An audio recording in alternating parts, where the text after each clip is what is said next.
is the result of 35 years of working in the kitchen and outside of the kitchen and working with exceptional cooks of all kinds. And we've kind of got it down to an art. One of the things is that we are cursed that this particular group lives in an extremely bad situation. We have a lot of really good fighters, which means we have a lot of really royalty-rich things going on. So we do have big feasts. And so what I'm describing is the big lavish feasts. And what I'd like you to do is to take what you can from this and do it with your own feasts, whether they're large and lavish and, you know, coronations and crown tourneys, or whether it's just a regular event and nobody but your group is going to come to it. All kinds of feasts are a great reason to get out all of the pomp and circumstance that you possibly can, because a feast is like going to court. You want it to be grand. The food is the highlight. Everything else is there to make the food better, if only visually. You're there to work with the cook. Your response to any questions the cook has to ask you should be, it's taken care of. You've got to do things that will allow the cook to only think about the food.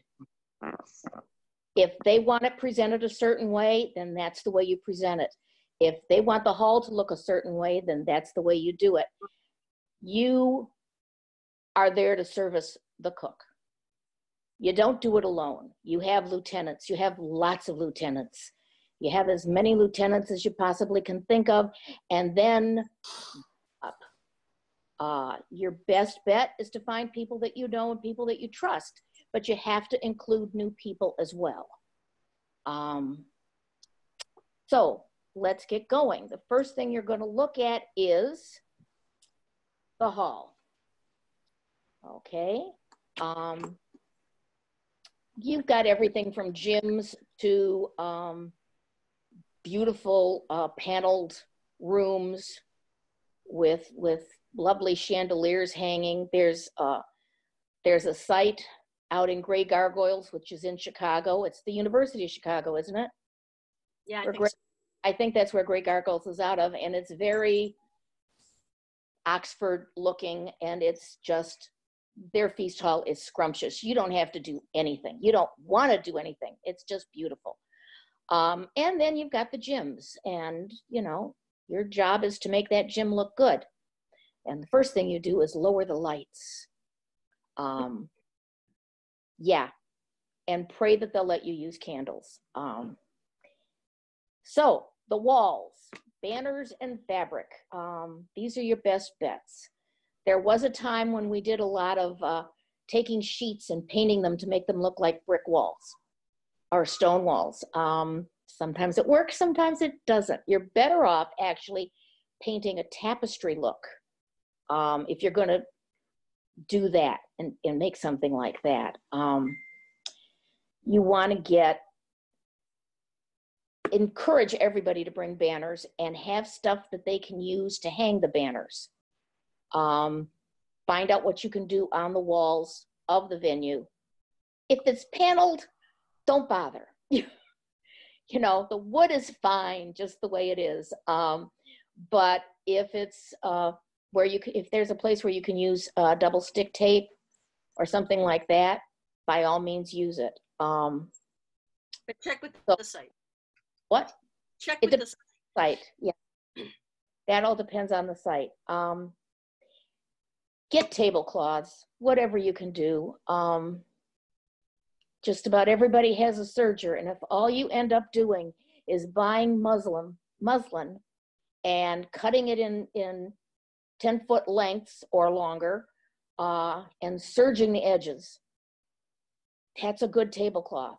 It can be bleached, so you're going to have them forever. And we'll talk about how you amass these kinds of things in a little bit. I'm not going to skip over that. But you want a tablecloth. Some people bring their own, but you can't bet on that. And some tables are really ratty looking. And so any kind of tablecloth is a good idea. If you can have table runners, that would be great. One thing you can use for table runners are remnant pieces from an upholstery store. And you can make some really nice table runners out of that. One thing that I have used is I buy really cheap napkins, and then you open up the napkin, and now you've got a nice square that you can put on top of the tablecloth, and then put your first remove on that, along with a few flowers, a few greens, some candles. You can make a good centerpiece. And you don't want to, I've actually been to feasts where there was no room for the food because the table was so lavishly decorated, you know, and there was no place to put the platters of food. It was not good. So you've got to think about that. I went to one event in the East, and the tables only seated, they weren't an 8-foot table, they were a 6-foot table, and they were narrow. And unfortunately, the platters that they used for the first remove were pretty much as wide as the table was in circumference. And it was like, wait a minute, you know, talk about no room for the food. There was very little room for our own service, our place settings. So you've got to look at the size of the table and what you're going to put on top of it. But you're going to put something that's going to stay there, and then you're going to incorporate your first remove. Use that to help. Okay. Now, when it comes to the food, you're going to work real close, or your lieutenants are going to work very closely with the cook. It's the way the cook wants the food to look. As soon as they lock in the menu, you have to start looking at serving dishes. Now, we have in our group something we call the hoard. And one of the prizes that the new Baron and Baroness get is they get to keep the hoard, which means they usually lose their garage. We have platters, we have bowls, we have dishes, we have serving pieces. We also have all kinds of cooking equipment, but we also have all kinds of serving equipment. And we also have special serving equipment for head table. It's a lot of silver that I managed to get at garage sales over a 20-year period of time. Oh, easy, 30. 30-year period of time, yes. And again, we're going to talk about the hoard in a little bit, but I'm assuming you have a hoard. Otherwise, you've got to kind of scramble for dishes. Now, it's not as bad as it used to be. We used to feed 300 at a feast. I don't think there's been a 300-person feast in a long time. 10, 15 years. Easily. 10, 15 years, Mela said. But now we're down to 100, and that's very nice. Thank you very much. I'd like to keep it that way. It would be very good. It was the cooks who did it. They kind of had a revolution. I won't say the cooks are revolting, but they did revolt. They said, I'm only going to cook this feast if we only have 100 people. And it was like, if you want that cook, you're going to say yes. So now you're looking at what she or he is serving for the different removes.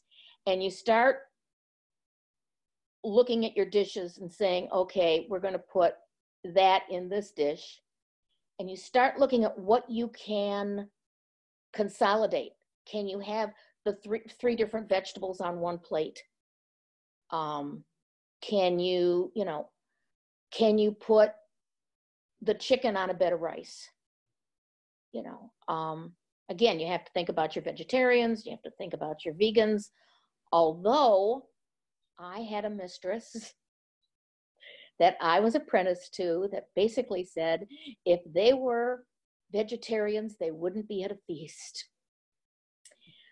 But we're a little more understanding these days. More accommodating, yes, we're more accommodating these days. And for allergies and gluten-free as well. Right, and so you always have to have everything available to people, hopefully on your site for the event. Certainly the day of the feast, you should have something printed up and available at the troll booth, telling people what's in this stuff. And you have to be careful when you set up your dishes so that if it's vegetarian stuff, then it stays separate from the meat, kind of a thing. Now, to make everything look good, you use a lot of maybe not, well, edible non-edibles, which means parsley. Parsley is wonderful. You take your scissors and you cut the parsley over the dish and it sparkles. Grapes. You want grapes. You want lemons, and one lemon does not do a feast. Even a small feast. One lemon is not enough. If you're going to use fennel, you know, one thing of fennel tops is not enough. Okay, but you can get carried away with fennel. We don't need 5 cases. Right, you don't need 5 cases of fennel. Usually you get a small package of almond slivers. One time, Carol and I were handed a 5-pound sack of almond slivers. We went crazy. Yeah, that was very nice having all of everything was sprinkled with almonds. It was lovely. But these are the things you need. And if you don't want to pop for the lemons, use oranges. Orange slices are just as attractive and nice for decorating as lemon slices. And certainly lime is a little prohibitive. And your cook should have in her budget a decorating budget. So, you know, a decorating amount so that you can tell your server, yes, I'm going to tell me what you need. I will get X, you know, I have $40 or $30 or $20 or something, you know, how can you decorate the plates given that amount of money? Yeah. Yes. So you ask the cook to please budget in grapes, parsley, lemons, oranges, nuts, all kinds of good stuff. Swiss chard works good too. Yeah. You know, Swiss chard. Kale, you know, you don't have to eat it, just decorate the plates. Right. Kale is good for decorating. So let's see. I want to make sure that I hit every point. So you're going to count out your dishes in advance. My dog is barking. You're going to count out the dishes in advance. The day that the day of the feast, what I do is I have a pad of sticky notes and I stack up the dishes and smack the note on top saying what goes in them. You know, and you do not use that stack of dishes unless it is what is on that note. And the people that work with me know this now. Be firm, because you've counted these things. Sometimes you've counted them 5 different times to make sure you haven't made a mistake. But get them all stacked up and, you know, get yourself some strong guys and have them move them in. Move them into the kitchen as they're needed. You don't put them in the kitchen ahead of time. You put them in the kitchen when it's time to start the serving, to start putting things in the dishes.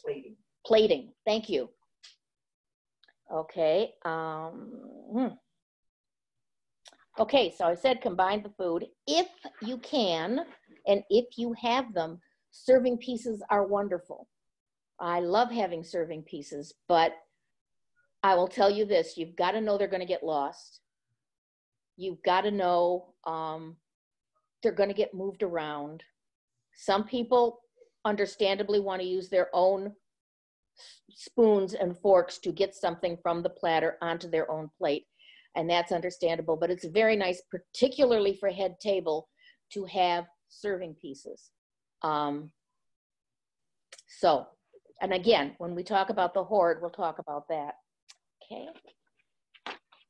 When it comes to leftovers, somewhere close to the kitchen, you're going to want to have at least an 8-foot table where they can put the leftovers and they can start consolidating the leftovers. My grandmother had a saying, if there weren't any leftovers, somebody went hungry. Most of the cooks in our area are firm believers in leftovers, or firm believers in feeding people into submission. This is another way of looking at it. Eating the servants back. But we're getting to that. Eat everything you want, and if you don't do what I say, I will feed you again. Yes, there will be more food. You're going to want to have it and make sure that you have plastic bags to put things in. And after the feast is over and as the tables are being put away, you start inviting people, you know, making announcements to invite people to come and take any leftovers that they want. We are not going to feed the servers leftovers. If they want to eat the leftovers, that is fine. Now we're going to talk about the servers, okay? Your best bet is to enroll your servers early. I'm lucky enough that I know enough people I can coerce, and we try to make it as an enjoyable an experience as possible. You want to have one server per table, and that server then knows that's their table, and that table gets one of any dish that is out there. So when they come back in, there's a dish there that they haven't put on their table, they take it and they put it on their table. Every arrangement is going to be dictated by the hall and where the kitchen is in conjunction to where the feasting is. We have one venue that we've used a number of times where there's a whole big hall between the kitchen and the actual feast hall. And we do it, but we know in advance how we're going to do it. So there's a lot of pre-planning that goes into this. So you can ask households, you can ask baronies, you can ask any number of people, but you're going to need, ideally, one server per table. That way, the people at the table know who their server is. If they've got a question, they know who to ask. Another thing that I do is I use kids to bring the pitchers of Sakanjaba, water, cider, whatever, or if it's a Viking feast, we have milk. Whatever the drink is, we have, I like to use kids for that. They like to have something to do. They usually don't have a feast ticket anyhow. They don't like necessarily the food for the feast. You get your servers in an hour before the feast starts and you feed them. You don't feed them the feast. You don't have the cook doing a separate thing for them. What you do is get a roasting pan and put a stew in it. Get a deli platter and some salad. It's a simple meal that they're getting, but you feed them before everybody gets fed. Your servers get fed. And if you want to, if your cook is not going to do it, you can tell the cook that you'll take care of feeding the kitchen workers. Kitchen workers need food. They are working all day long. And if you can take that job away from the cook, that's one less thing that they have to worry about. And you can set it up where people can come and get something to eat while they're cooking. They can leave the kitchen for a while, sit down, and have something to eat. You want it to be something very simple. It's included as part of the feast cost. I've done submarine sandwiches. I've done salads. We've done deli trays. Something simple, Or if part of the feast is a stew that's done ahead of time, you just ladle that out ahead of time. But there's nothing worse than serving food while you're hungry. It really isn't something we should do to our people. And I have cooked all day hungry and not gotten anything except leftovers, you know, starting with like the third course. And I thought I was going to pass out. So be kind to your cooks, be kind to your kitchen staff, be kind to your servers. You have to, because you want them to come back and do it again. Thank you very much. So you have to feed them ahead of time, and you make sure that the people working in the kitchen are fed and your servers are fed, which is why you tell them to report an hour before, because they're going to help set up the tables. Now, I don't mean the physical setting up of the tables. We're going to let the autocrat handle that, but they're going to get the tablecloths on, they're going to get the decorations on, and they're going to eat. And make sure they've got plenty of water. Hydrate. Okay. Okay, behind the table, as far as servers are concerned, behind the head table, I like to have, particularly if it's a big feast, like a 12th night, any kind of kingdom event, I have a card table set up that's draped to the floor. It's got a garbage pail underneath that's lined.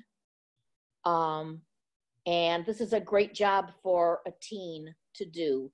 You have them, basically, you have they have paper towels, they have a bucket on the table that they can scrape somebody's leavings into, you know, clean a plate with the paper towel.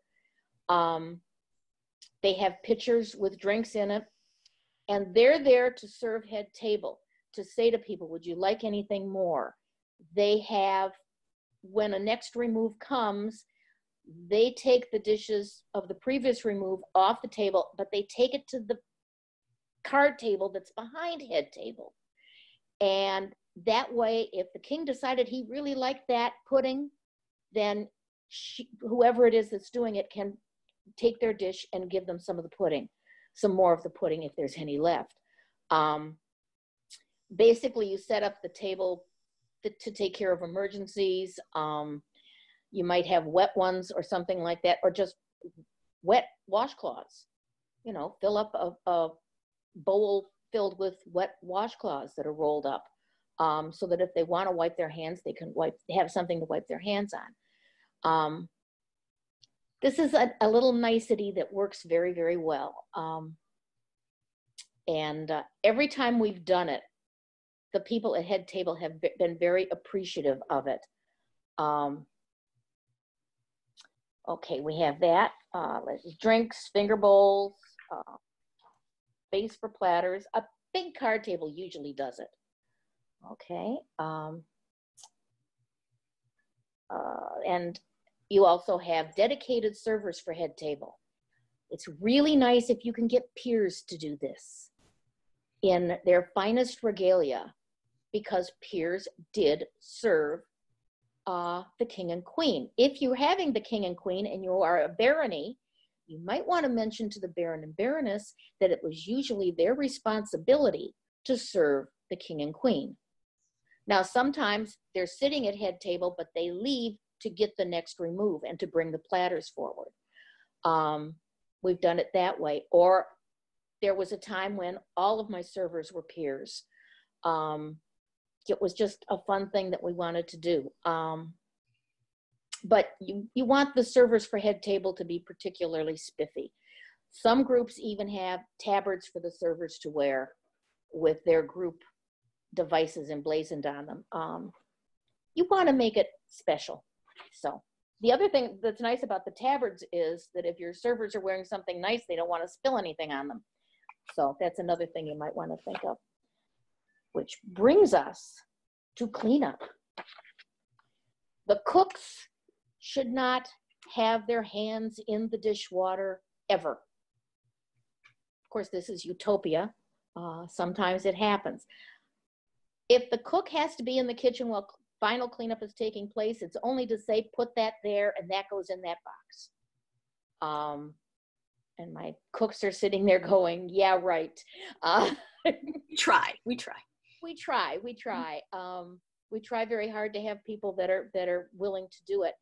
If you can get several people who would be willing to just stay in the kitchen all day and just wash dishes, so that all of the dishes that are being used to prepare the feast, or most of them, are clean before the feast is even served. This would be lovely. And when you've got a kitchen that's big enough and has enough sinks, it really works very, very well. It is, it's really nice to have. We call them sculleries, you know, and they are not part of the final cleanup either. Try to get people in that are only there for the final cleanup, and have somebody, preferably not the cook, the head cook, that's there to tell them what goes where, because now you've got to, you know, put things away. Either things belong to the site, and to know which things belong to the site and which things belong to the cook or to the group. But have plenty of towels, because I've dried dishes with towels that were wetter than the dishes that came out of the water. You know, you can only get so much water into that fabric before it's not doing anything.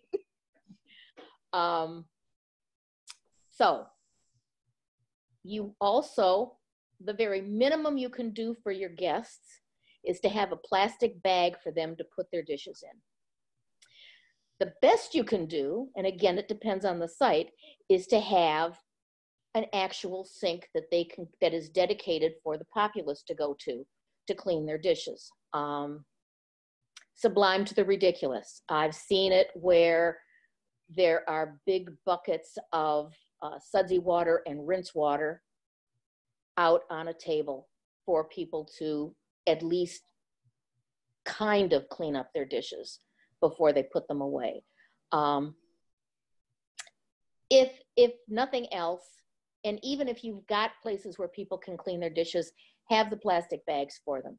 You can get them on Wish or on Amazon for next to nothing. Go, you know, Sam's Club, you go into the restaurant supply area of Sam's Club and you can find the carry-out bags. And that brings me. Well, actually, Grace, Kathy, we should tell them what we did for the cleanup at Tiger Hunt. I know, I was thinking that, is that for Tiger Hunt, we said, we'll let you wash your dishes if you wash 2 or 3 of our dishes. Yeah. We crowdsourced the cleanup, yeah. Yeah. And it works. We never had so many help and so many people willing to do dishes. Yeah, because it was only 2 or 3, you know, so it was good. We're very fortunate in our area. We are Middle Kingdom, Pentamere, which is the mitten.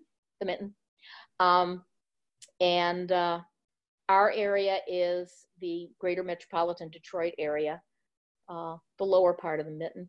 And we're very lucky in that we have some very good cooks. We have some very good people who know how to work with the cooks. And we've worked together for a long, long time. If you've got a group like that, I encourage you to bring people into it. Invitations should always be open. Anybody that wants to help in the kitchen, you tell them yes. Anybody wants to help with the pre-cooking, you tell them yes. Unless you know something. And then I hope you're more tactful than I am. Do your best when you've got a problem person, because this is a volunteer organization. Now, years and years ago, I've been in for over 35 years. And years and years and years ago, we used to buy plastic serving pieces that barely held the weight of the food, serving dishes and platters. And we were spending money on stuff that we were throwing out, you know, tin foil, roasting pans, paper plates, plastic plates, all this kind of stuff. And finally, Gwyneth and I said, enough. And there, wasn't it a pottery shop that was going out of business? Pottery shop going out of business. And we just said to the group, we need money, because we knew they had it. And we went out and we got some of the most horrendous dishes you have ever seen in your life. Some of these things had been in the back of that pottery shop since the, I mean, it was, they did sort of commercially dishes. It wasn't like art dishes. So some of these things, I swear, were from the 50s. They were like horrendous, but they were pottery. They were, you know, ceramic plate, and they held up. And our big excuse was food's going to be on top of it. Nobody's going to see how ugly it is.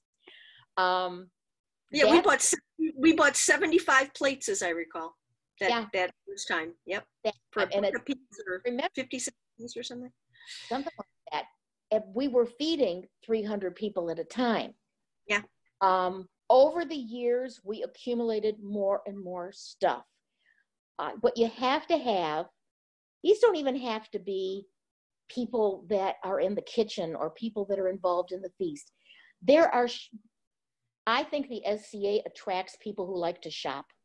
I really do. And if you've got people that like estate sales, and you've got people that like going to outlet stores and can find bargains, you know, and if your group trusts these people, use them in the extreme. That's how we got the gold serving pieces for head table. I found them at an estate sale. You know, and it's like, okay, we need these. The silver, all of the silver that Roaring Waste, Barony of Roaring Waste, and Hawkland Moore and several other groups use is all stuff that I found at estate sales and garage sales, which meant and hotel out of business sales. And hotels going to business sales. Yes, I don't think I ever paid $10 for any of those things, you know. And after a while, we had a collection. I mean, we're talking silver platters, you know, that are 24 inches by 12, you know, they're huge. Yeah, and you can put like 3 chickens on a bed of rice on these things.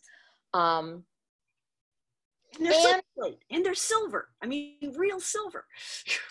Yeah, they're not plastic silver, they're silver. They have weight. They're going to hold that piece of meat. And that's the other thing. If you're going to have something like that, make sure you've got lots of paper towels and silver polish, and you find some hapless young man who doesn't have anything to do or looks like he doesn't have anything to do. And if he doesn't move fast enough, he's going to polish your silver for you. Yeah, I'm getting slow these days. I have to get them lined up in advance or send somebody else after them. Yeah, you've got to find people that like to shop. You know, if you can have, you know, I found these candlesticks that were low onto the table, and they were just curled up a little bit, and they held 3 candles and 1 in the middle, and they were great for head table. And then you just put some greens or stuff around the middle of them, you know, and it looks good. It's amazing what you can come up with. So if you've got somebody in your group that's like got this decorative urge, that's your lieutenant for setting up the tables. You've got it made. And if you've got people that find sales, like I found the silver, not really, silver bowls with stags' heads on either side of them. And at first I bought 6, and I said, you gotta be kidding. And I went back and bought like everything that they had, because they were like under $5 a piece after Christmas at Bed Bath and Beyond. Yeah. You know, so you've got to, if you've got people that like doing. Oh, it's Bath and Body Works. Bath and Body Works. You know, they were the containers that they put all the little things in. But they had more of them at the end after Christmas, and so they put them on sale. And I bought them all. I had a very good time with that. So that's how you get a hoard. You do it slowly. Carol says it took us about 10 years to get what we've got now. No, it took us about 10 years to get enough that we didn't have to scramble for every feast. We've been Yeah. working on it for 30. Yeah. And I mean, every time I do a feast, something ends up in the hoard. You know, like the last, when I did the Byzantine feast, the hoard now has, 15 8-inch cake pans. Yeah. You know, they were $1 a piece at the dollar store. You know, they're perfectly usable over and over again, and they're in the hoard now because they were part of the feast budget. Because I needed small, round pans, all the same. And if you're at a garage sale and somebody's getting rid of a working roasting pan, for $5 or $10, get it. Just look at the price of a roasting pan if you wanted to buy one new. So garage sales and estate sales are definitely your friends when it comes to the pots and pans and cooking utensils, and go the last day of the garage sale or the estate sale because everything's half price. Yeah, serving utensils. Yeah. So do a lot of shopping. And now's the time when I give this class at Penzic. The great thing about that is I'm giving it to a lot of people who they're from all over the known world, and so I'm getting a lot of different information. But we can't do that this time. So who's got questions? Anybody? Yes, Rosalyn. Yes. So I was wondering what ways you have to persuade people to help out and either stay after the feast and help clean up, or stand at the kitchen and wash things, or be there during the day and wash things, because that seems like a really essential service, but not very glamorous. So I was wondering how you persuade people to do that. Well, one thing I try to do is, if you're going to have sculleries, you don't want that scullery to be there all day. Okay. They'll go crazy. So you line up 3 or 4, and they can spell each other, and that way they're not exhausted, because that's a heavy duty job. And it could also be a way to introduce the way that kitchen works to someone, so that maybe the next time they'll say, I'd like to cook this time. They see how the kitchen works. They see how Kathy does her things, which is different from the way Gwenna does hers, and different from the way Dulcinea does hers. Everybody does it a little bit differently. But are there incentives that you can give them? Incentives. It's my eternal gratitude. Dinner they don't have to pay for. Dinner they don't have to pay for. One advantage we have is, I think people know our kitchens are fun. Yeah. I was going to say, Siri and I both belong to a group that our job is to help clean up after feasts. I mean, and they give tokens and awards. I can't remember, what is it called, Siri? The cleanup crew, the pirate guild. Yeah. And they give us a token, and you accumulate tokens and move up in the rank, so to speak, to become captain. So Yep. Yeah. I like that. I was gonna say one solution would be to find someone who wears a yellow belt. I don't have my yellow belt on, but people who wear yellow belts are very likely to say yes. And sometimes they'll say yes, even if they're busy the whole day, they'll just do it. I can speak from personal experience. Also, one of the things I said was, you don't do all this by yourself. And if you've got somebody dynamic like Arabella a number of times has just brought a group of people in to clean up in the kitchen when the feast is over. Yeah, find someone charismatic to work with you, Yeah, find somebody charismatic. Yeah, you're not doing all this by yourself. And you also, after a while, people, and you know what they can do and what they can't do. And if it's somebody that really wants to do something and you think they're going to need help, then you make sure that there's somebody there that can help them. if people want to volunteer and then they find out it's not for them, they're not going to volunteer again. So you don't have to worry about it. Have plans, have contingency plans. And then you should have backup plans for your contingency plans. Plan A, B, and C. Plan A, B, and C, yes. And believe me, sometimes we've gone to plan D. Yep. It's happened. It's happened. One of the things that I was asked, there was this little group in the East that didn't belong to a barony. It was an established group. They had never had royalty come to any of their feasts. And they said, well, we don't have a head table. And I said, when you've got your feast tokens and you're handing them out, you have one feast token that's gold. And whoever gets that one, you say to them, congratulations, you're sitting at head table. Pick, 7 other people to eat with you at head table.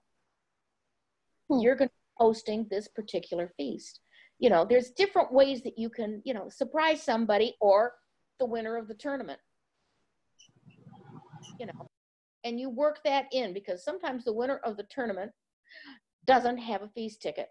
You make sure they get a feast ticket, and you can always scrounge up feast gear for people.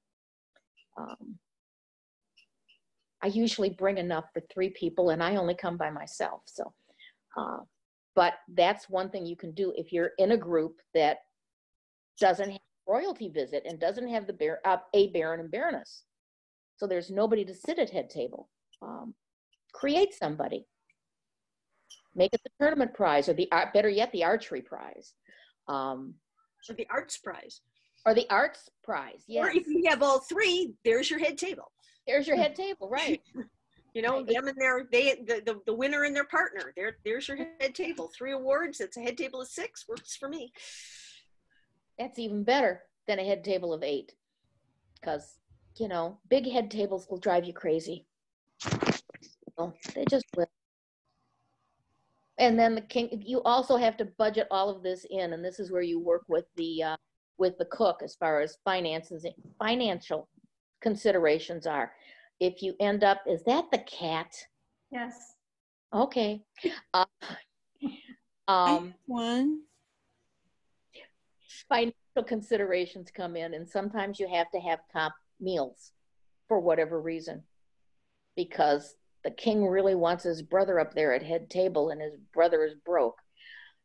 You take care of it, So, any other questions, comments? Something I got wrong? Yeah? I have a question.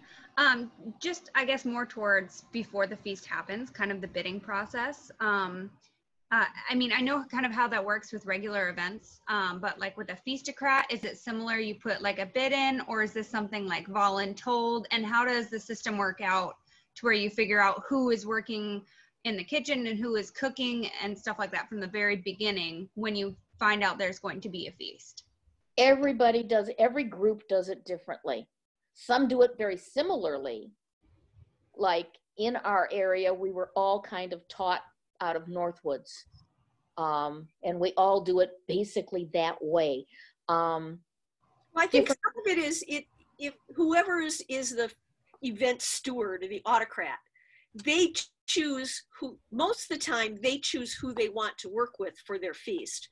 Or it comes, or when you're thinking about bidding for, if it's a big event like a crown tourney or a coronation or a 12th night or something like that, if you're bidding for it, you say, 2 or 3 people would get together and they would say, okay, I will be the event steward if you'll cook the feast, if you'll, run the tourneys or whatever, so you get your team together ahead of time before you put in the bid. So then you'd say, we'd like to run this and we already have the team together. Does that make sense? Yeah. Mm-hmm. Yeah. Yeah. And as far as who works in the kitchen, again, the cook decides who he or she can work with. Yes, it's Kathy and I here are the cooks, but we do have quite a few, or we have several, cooks of the male gender, and they do a fabulous job as well. So. And when I go to an event, a lot of times if there's a big feast, I'll go in and say, hey, do you need any help? Yeah. Sometimes they do, sometimes not. Yeah. Yeah. But usually, you know, the feast is thought out by a group of people that are willing to take on the big jobs, and then they present it to their group, and the group says yes or no. Okay. You know, they have a tentative budget. This is the way it's done mostly in the Michigan area. You know, they say, we think it's going to cost this much. You know, I remember the first time we went to a $10 feast, all hell broke loose. It wasn't pretty. What do you mean $10? And it's like, because I can't feed you roast beef on 50 cents. You know, and yes, I've got a garden, and yes, I did pork roast on $2. All right. Yeah. Really good shopper. A lot of people are not, Carol. Well, no, that was the what Bring Back the Night event where three different cooks did, you know, a course each, and we only had $100 to cook for 50 people for our course. So, you know, you had to basically put it together and I did 5 dishes and with pork roast, I think. Yeah. And you also have to watch for sales. Oh yeah. I remember cooking with Gwyneth ahead of time one time, and it's like, okay, we're all going to the Eastern Market, and who's got cash? that was the uh-huh. chickens. Oh God, the sale chickens. Yes, you could only buy. I went down there to buy, like, it was again a feast for 300. You know, so I went down there to buy like 30 or 40 chickens or whatever it was. It was a lot of chickens, and they would only sell me like 5. So we did the frantic phone tag. Everybody who can come down here and buy chickens, you know, because they wouldn't let me just circle around and come back. They recognized me after the 3rd time. So, so we had Tim down there, and I mean, he was like, everybody needs to come. I mean, I was handing them money. They didn't have to pay for it. I had the money, you know. More like 40 years ago, there was someone in Northwoods, Duchess Kalin, and she had a huge freezer, and she was pretty much the cook at that time. And again, we're feeding 300 people. And if she saw meat on sale, she bought it. She didn't know what event she was going to be using it for, but she knew it was going to be gone in 6 months. And she bought it and she put it in her freezer. If she saw any kind of a good sale, she took real advantage of it. You know, and if you know something's coming up and you're a cook, you start thinking about these things and start saying, okay, we will take the trip down to Eastern Market, which is in Detroit. And it's a rather huge farmer's market, and it's also meat packing district. And so that's where you can get stuff at good prices. Oh yeah, I remember the first time I walked into the place inside, like a whole goat, please. I'd like, is it a goat? No, it was a lamb. So we're like a whole lamb, please. He said, how would you like that cut? I said, vertical, because we just wanted it down the middle so we could thread it on a spit, you know, bro. Yeah. You get to know places, they get to know you, you know. Mm-hmm. My suggestion is if you're new and you want to kind of get involved, is just to show up at events, you know, offer to help out, and do it cheerfully.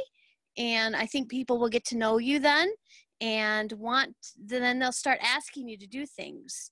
So that's really how I would go about getting, you know, becoming familiar to everybody in your area. Yeah. And then pretty soon they start looking at you and you start running. I'm getting slow these days. It's not good. But This is why I kept myself on mute for so long. Yes, I saw that. You know, this is why, you know, they know that I'll find them eventually. Was that a train? Motorcycle. Motorcycle. All That's right. on 13 Mile by me. Okay. Sorry.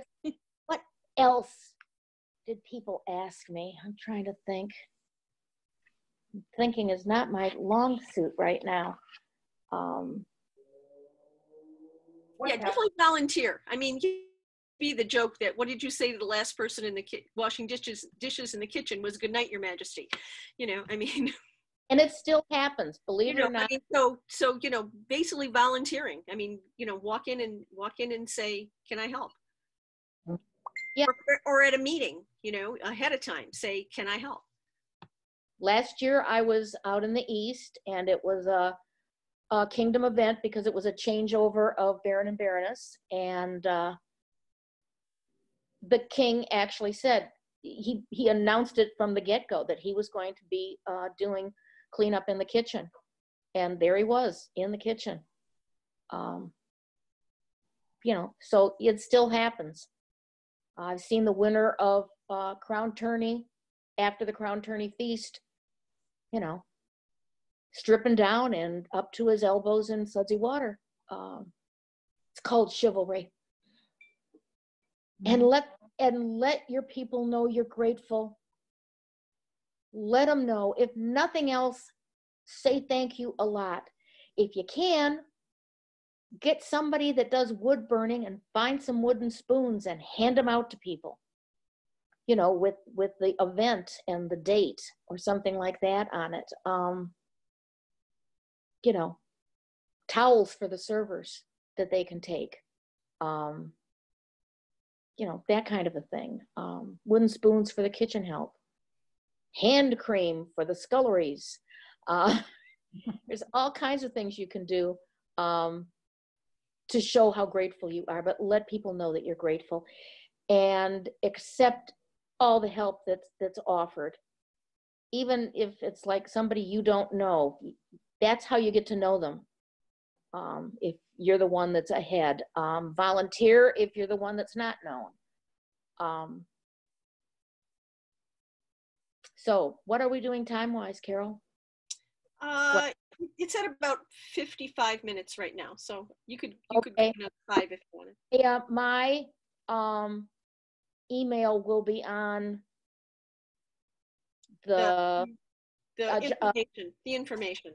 Yeah, the information thing. So if anybody has any questions for me, if I can't answer them, I got resources. I will find somebody that can answer them. But I will be available for any questions that anybody has. Just email me and I'll send an answer back to you. So, like I said, we are all of us out of Pentamere, which is the mitten in the Middle Kingdom. And this is how we do our feasts in this district and in this area. And we have a good time. And sometimes we do small feasts. And sometimes we do huge, elaborate feasts. And all of them are fun. All of them are different. And we try to grab as many people as possible and welcome them into our kitchen and into our serving area. So I'll say goodbye. And like I said, any questions, just contact me.